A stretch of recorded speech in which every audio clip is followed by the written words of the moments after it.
Srinath, and I head the death penalty research project here and the death penalty litigation clinic here at MBA. The research project is since June 2013 in collaboration with the National Legal Service Authority, interviewed all of India's death row prisoners. We've interviewed their families and we've interviewed their trial court lawyers. And the litigation clinic since August 2014. We now represent nearly 35 death row prisoners in various courts at various stages of the processes.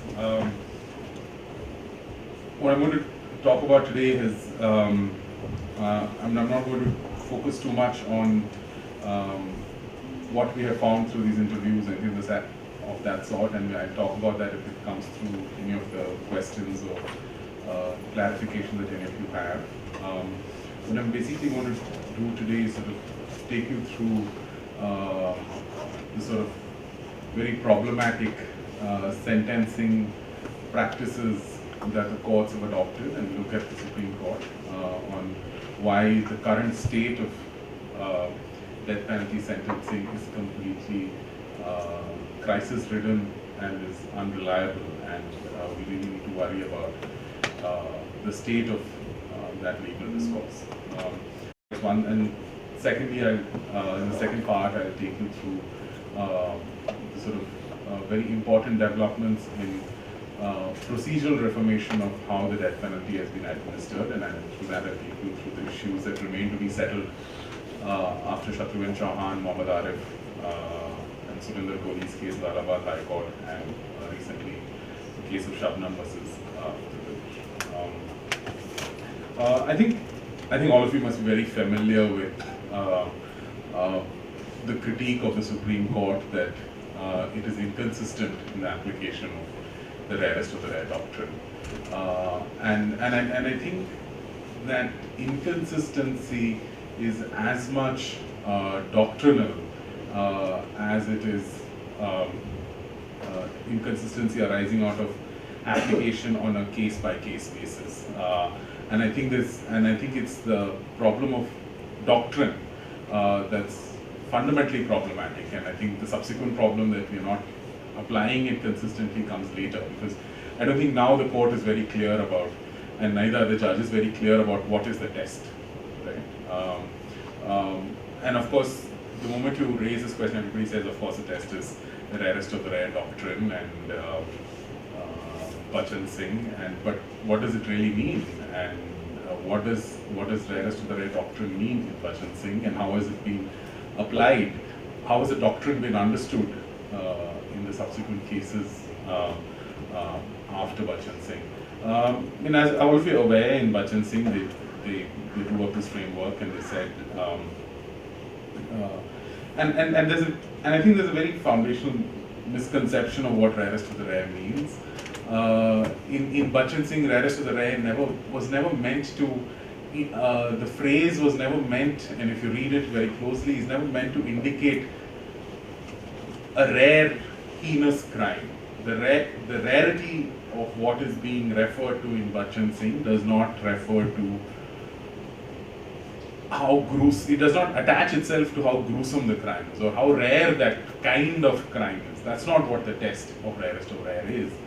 The rarest of the rare crime, the doctrine is meant to indicate that we should try and it is meant to restrict the category of cases in which and the kind of cases in which the death penalty is imposed, and I think and there's a problem with that, and that comes out in Machi Singh, and I just get to that.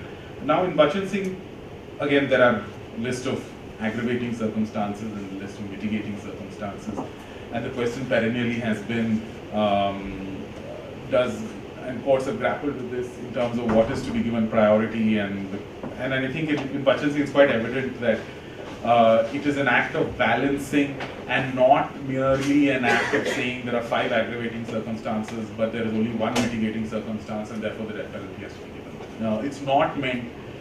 It is meant to be an act of balancing rather than being a balance sheet, right? And the courts grappled with this for a really long time about adopting this balance sheet approach, which has sort of seeped down into the high courts and the trial courts even now, while the Supreme Court itself has recognized its mistake and quite explicitly recognized its mistake. But this balance sheet approach continues to plague lower courts in terms of just saying, okay, we're going to, Bachchan Singh requires us to drop these two lists and then compare which entry, which column has more, and therefore then decide the death penalty on that basis. I think if you read Bachchan Singh closely, you would see that that's certainly not what is expected. It is an act of balancing that is required.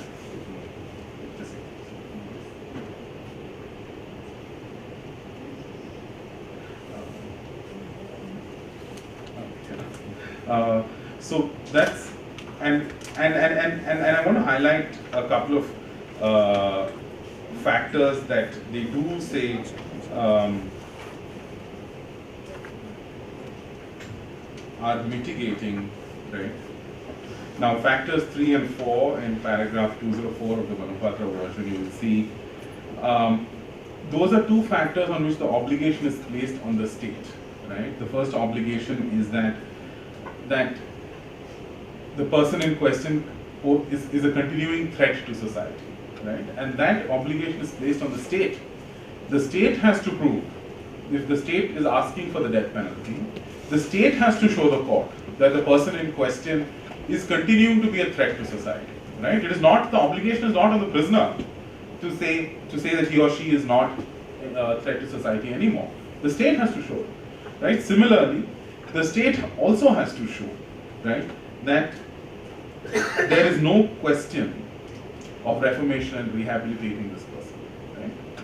That there is no question of, and the state has obligation to show, right?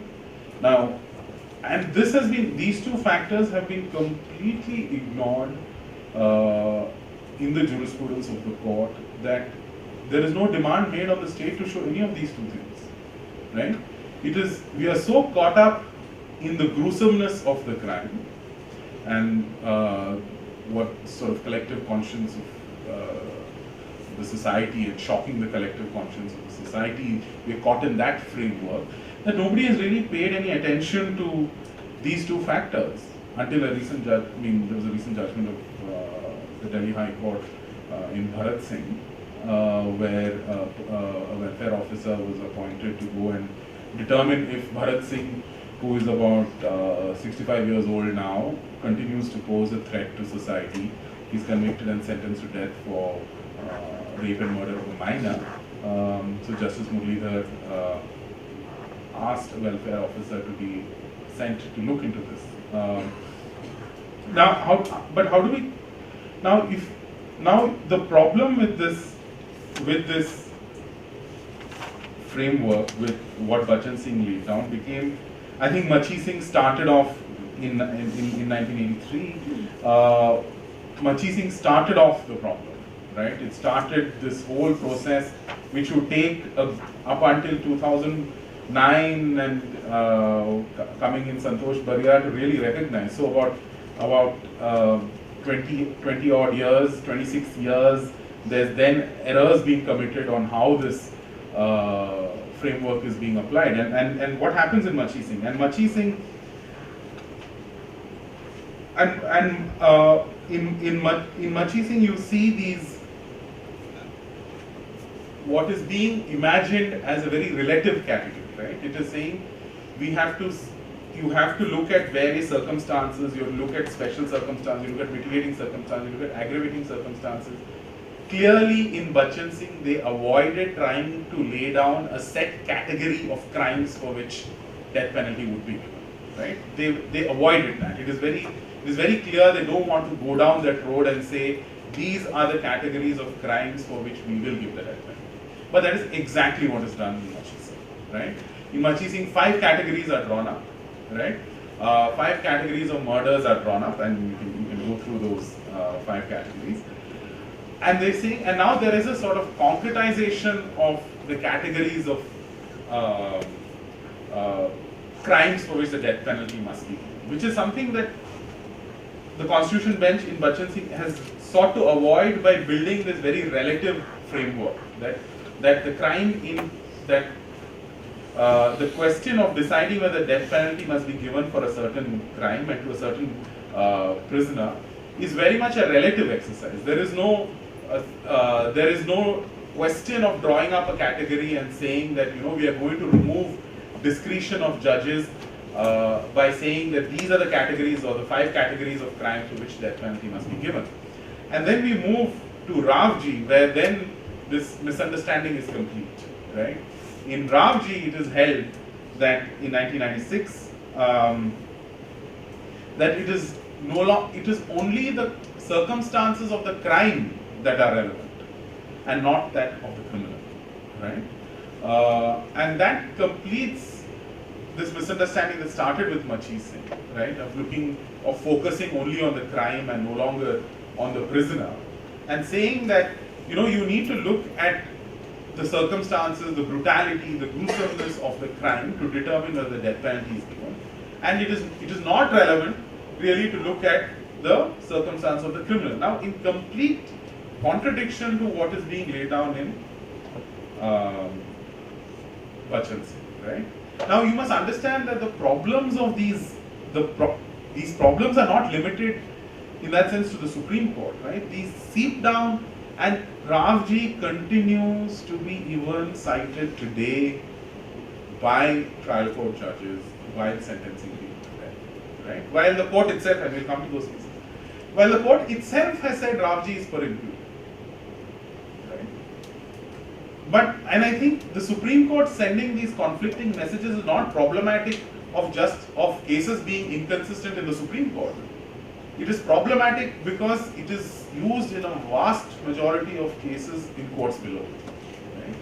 And then people are kept on death row for many years together until, I don't know how many years it takes for the cases to come to the Supreme Court and they get a commutation or whatever. And then I guess as per what we have looked at, the figures are that for every 100 cases that you get, for every 100 death sentences in a trial court, it's only about 3 or 4 that ultimately get confirmed by the Supreme Court, right?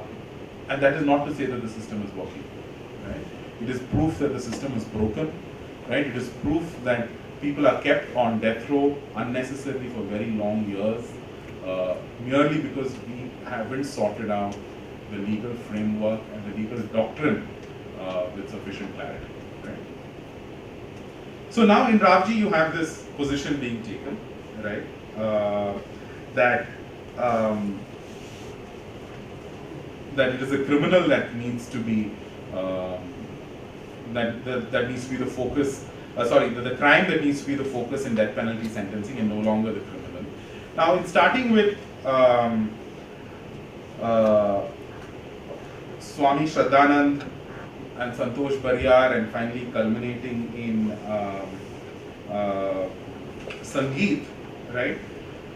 The court starts to feel uncomfortable with this entire discourse of saying that we need to sort of ignore the criminal. And there are about 14 cases that the Supreme Court itself in Sangeet recognizes that relied on Ravji to sentence people to death. And there are at least 4 of those cases still where people continue to be on death row because of its reliance on Ravji, right? For various reasons, those cases are not brought before, they are not currently being litigated before the Supreme Court, right? But the court itself in Sangeet recognizes that it has committed an error, right? And the Supreme Court itself has relied, and they list in Sangeet the 14 cases that have wrongly applied the law in Bachchan Singh by relying on Ravji, right? And sentenced people to death, right? And then you see this move back to saying, okay, how do we really apply this test? And you see that in Shankar Rao Khade, right, a 2014 case, right? Now in Shankar Rao Khade, right, that's 2013 5 SEC, right? In And now, and you will see how it goes, it swings to the other extreme. In Shankar Rao Khade, they are saying that this crime-criminal test, the crime test has to be satisfied 100%, right? That is the aggravating circumstances. But even if there is, and the criminal test has to be 0%, that if it is anything more than 0%, that you're looking at the circumstances of the criminal, right? If it is, it has to be 0%. If it is anything more than 0%, you can't give the death penalty, right? Now you see the two extremes. If you have Ravji on one hand and you have Shankar Rao Khade on the other hand, where in Ravji they were very clear that only crime, right? You will look only at the crime and you will not look at the criminal, and a whole host of people were sentenced to death on that basis, right? And continue to be on death. By the time you come to Shankar Rao Khade in 2013, the court has swung to the other. I mean, when I say court, one bench of the Supreme Court has swung to the other side to say what? To say that in comparing the aggravating circumstances, which is more in reference to the crime, and looking at the mitigating circumstances, which is more in reference to looking at the circumstances of the criminal, crime has to be satisfied 100%, but criminal has to be 0%. If you want to give the death penalty, right? I don't think that's an accurate reading of Bachchan Singh, right? And my own view on Bachchan Singh is that if it is actually followed, right? If at all we were so insistent on having the death penalty, the framework developed in Bachchan Singh, if followed, is perhaps a very, very high standard, and it's very difficult to give death under the Bachchan Singh standard. If you were to actually follow those circumstances, particularly those points where the state has to lead evidence, where the state has to lead evidence that this person is a continuing threat to society, right? And that this person cannot be reformed and rehabilitated, right? Now, I think if courts were to be very clear about that, you would not see these many death sentences being handed out every year, right? And I think in 2014, I think the number was about 74 death sentences by trial courts across India. So that's in very short the sort of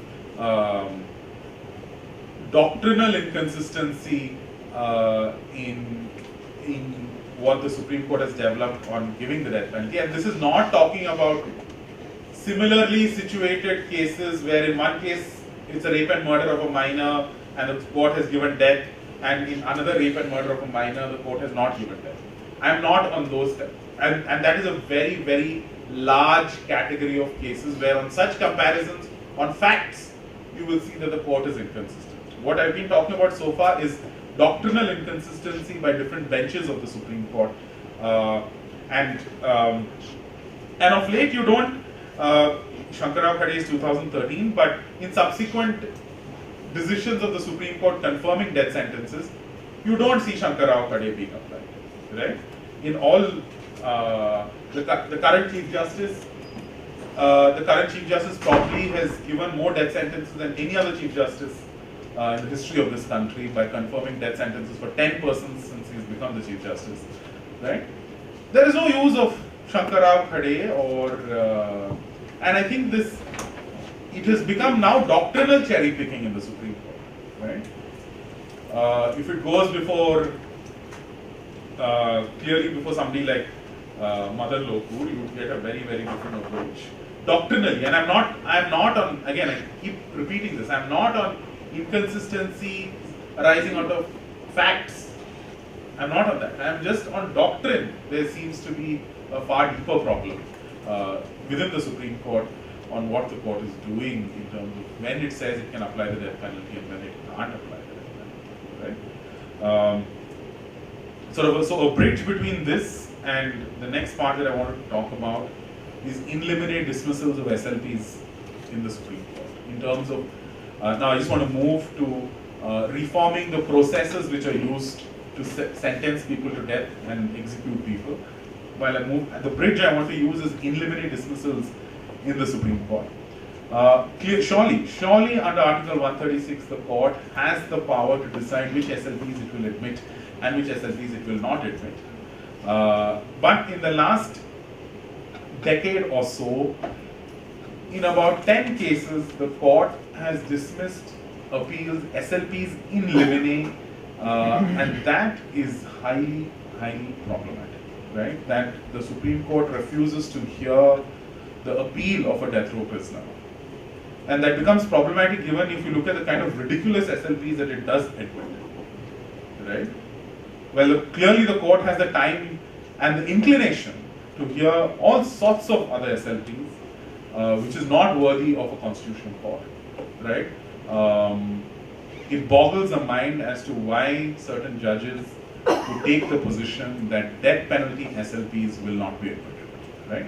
They don't take a principled position. It's on a case-by-case basis. They just don't admit it. They throw it out, and they don't hear the appeal, right? Now, this is a very curious position, given what was decided in Muhammad Arif in May 2014, right? Where the court recognized a constitutional right, a fundamental right under Article 21, that all review petitions, right? Review petitions under 137, the court has the power to review its own judgments, as you all know. And the practice, as you all know again, under the Supreme Court rules used to be that review petitions would be decided in chambers. Review petitions are never decided in open court. So in chambers, review petitions are presented before judges, and they can decide if they want an open hearing or not. That used to be the position. So until this case was filed in Muhammad Arif is sentenced to death in the Red Fort attack case, right? Where the court took the position by a constitution bench by 4 judges to 1, when Justice Chalameshwar dissenting, Rohinton Nariman took the position that review petitions in death penalty cases occupy a special position, right? And now all review petitions in death penalty cases will be mandatorily heard in open court by 3 judges, right? So here you have a position now where while your SLPs may be dismissed, right? Your SLPs might be dismissed, your appeal will not be heard, but you have a constitutional right to, you have a fundamental right to an open hearing of your review petition, right? And the latest, and this is not in limine dismissal of in some bygone era. In January 2015, the Chief Justice dismissed in limine appeals of 3 persons in one case arising out of rape and murder, the gang rape and murder of a minor from Madhya Pradesh. From all reports, the Chief Justice was aghast at the crime, but perhaps the Chief Justice forgot that that's quite irrelevant to deciding the issue at hand. But anyway, that's the way these things play out. And so you have this dichotomy where now the court is, on the one hand, is very open to dismissing SLPs in limine, but has now put itself in a position where it's saying that there's a fundamental right to open hearing in review petitions only in death penalty cases, because death penalty forms a special category, right? So before the decision in Arif came the decision in Shatrughan Chauhan, which I'm sure all of you heard about, which dealt with how should mercy petitions be decided? How should the president decide mercy petitions, right? Now, once the president, the question was, can the court judicially review, can the Supreme Court judicially review rejection of a mercy petition, right? The court took the position that that it can, that while it cannot substitute its opinion for the opinion of the president, right? While it cannot substitute its opinion for the opinion of the president, what it can look is into procedural requirements of how the president reached his or her decision in deciding the mercy petition, right? That there cannot be undue delay, there cannot be unexplained delay. All relevant factors should have been placed before the president. The president should not have taken irrelevant factors into consideration, right? all the procedural safeguards like the MHA, the Ministry of Home Affairs guidelines on how mercy petitions are to be considered should have been followed. Supervening circumstances should be placed before the President of India. And my favorite story on this is Dharampal's story. Professor Pandey has heard it, so excuse me for repeating it. So those, I don't know if those of you from Haryana might have heard of Dharampal's case. Dharampal was first, he was sentenced to death for killing about 7 members of a family. But the case started with a girl from that family accusing him of rape. He threatened the girl and the family not to proceed with that rape complaint and rape case, but nonetheless, the father of the girl and the girl herself went and proceeded with the case. He was convicted for that rape in the trial court. But when he went to the High Court gave him bail. The very day that he got bail and came out of prison, he went straight to the family and finished them off. And that he's never denied that. And then what happens is then he's sentenced to death for that, and the trial court, the High Court, the Supreme Court, all of them confirm his death sentence, and the mercy petition is sent to the president. But while all of this is happening, the High Court has acquitted Dharampal of in the rape case, right? But nobody has bothered to mention this to the Supreme Court or bring it to the attention of the president, and the mercy petition before the President of India was pending for a good 17-18 years. Right? And it is only now, I think only last month, that Dharampal's death sentence comes to be commuted by the Punjab and Haryana High Court. For delay and not for taking into consideration the supervening circumstances. He's kept in solitary confinement. So anyway, it just shows that the system is not geared, and having worked on this for a good 2 years now, I've come to the realization that it's rarely ever malice that prevents government officers or prison officials. It's just a certain level of bureaucratic callousness that the head does not know what the tail is doing, that causes this kind of complete lack of information flow, right? That leads to tremendous suffering for these prisoners in many cases. But anyway, so in Shatrughan Chauhan they said the courts can review the decision of the mercy petition taken by the president. It can't be a substantive review. It is very limited review. It's review only on administrative law grounds, and in those cases the court can commute. Right? The court can commute a death sentence to life. What Shatrughan Chauhan leaves open, however, is whether the same would apply when the president grants mercy. Right? Whether you would make the same arguments, right, when the president grants mercy. All petitioners in Shatrughan Chauhan where the president had rejected mercy petition. Now the question that Pinky Virani raised in another context was she wanted to challenge the grant of mercy, right? I think she's filed a petition which has never come up for hearing, was that where mercy is granted to people who have raped and murdered minors, that in those cases mercy should never be granted. And the question is, would you apply the same logic in Shatrughan Chauhan of reviewing president's decisions on mercy petitions also when mercy is granted? Right? Then anyway, that I guess it will become to be determined at a later stage by the court. I mean, if Ms. Virani decides to pursue that petition.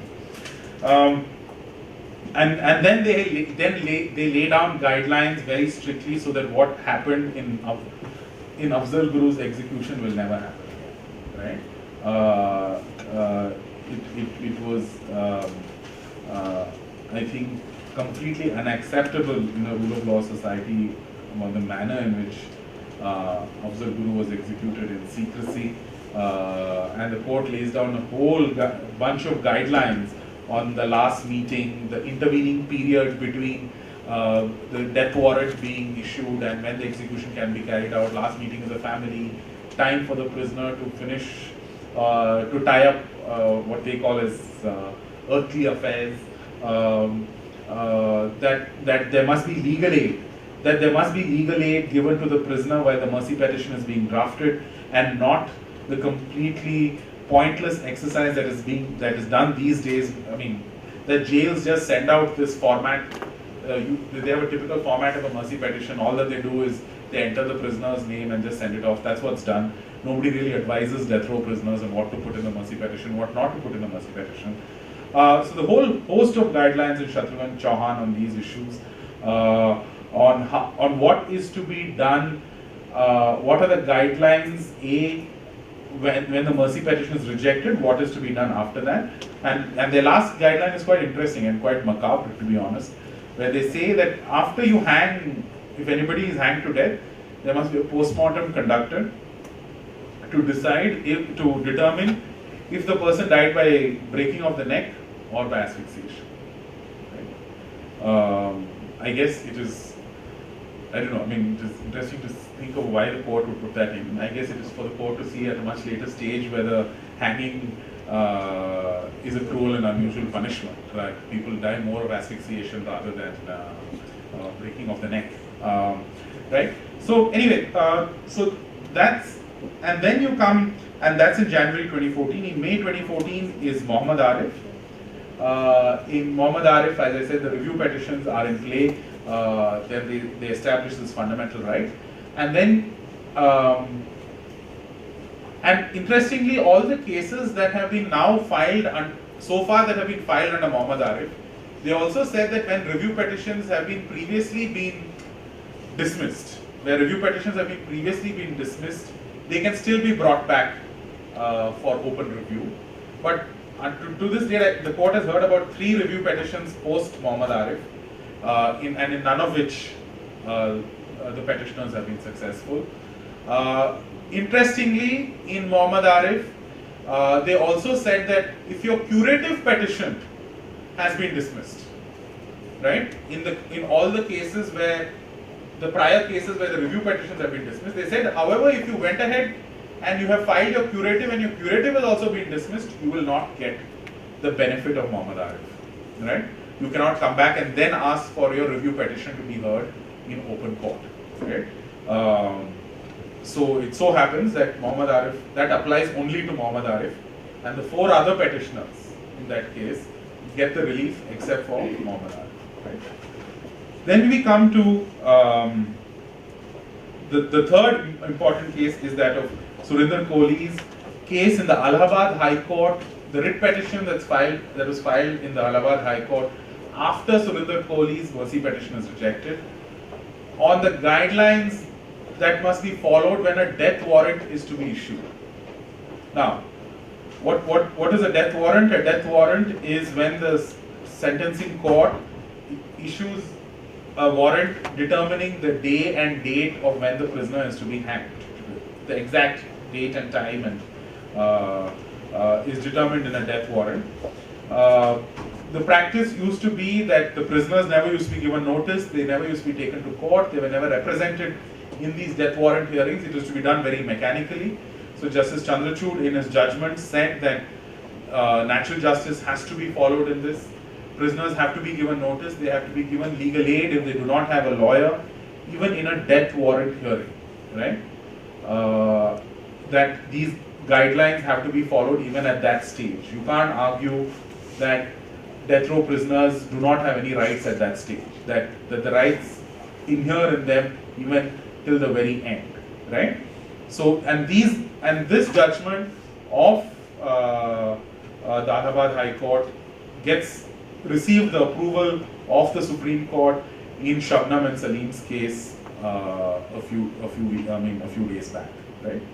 The court affirmed these guidelines, where in Shabnam and Salim's case what had happened was the death warrant was issued merely 6 days after the Supreme Court dismissed the criminal appeal.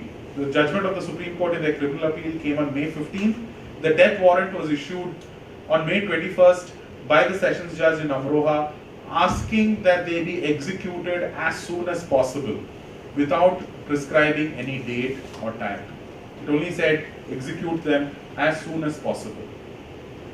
That death warrant was struck down, and they said you cannot have death warrants worded like that, and neither can you have a death warrant when they have so many constitutional and legal remedies remaining, right?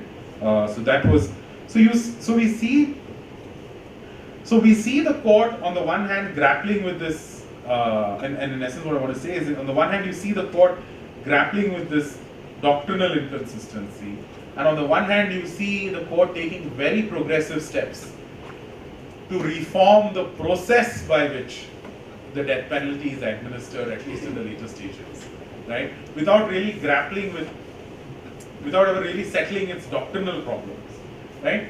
Be it Shatrughan Chauhan or Mohammad Arif or Surinder Kohli or Shabnam, these are all very progressive judgments, far ahead of what comparative jurisprudence is, right? Especially the position taken in Shatrughan Chauhan that the problem with inordinate delay, that the problem with inordinate keeping a person on his mercy petition pending for an inordinately long time without no reason amounts to torture, right? It's cruel and inhuman treatment. With the position that the prisoner need not lead any evidence to show that he or she has suffered during that long period, right? That suffering is assumed, right? And it is an extremely progressive position to take for a constitutional court, right? To say that, you know, even if your mercy petition has been kept pending for 10 years, we are not going to burden you further. Given the profile of the death row prisoners you have, we are not going to burden you further and ask you to prove that you actually suffered in those 10 years. That there's going to be a assumption that this was torture, right? And I think that's an extremely progressive step to take.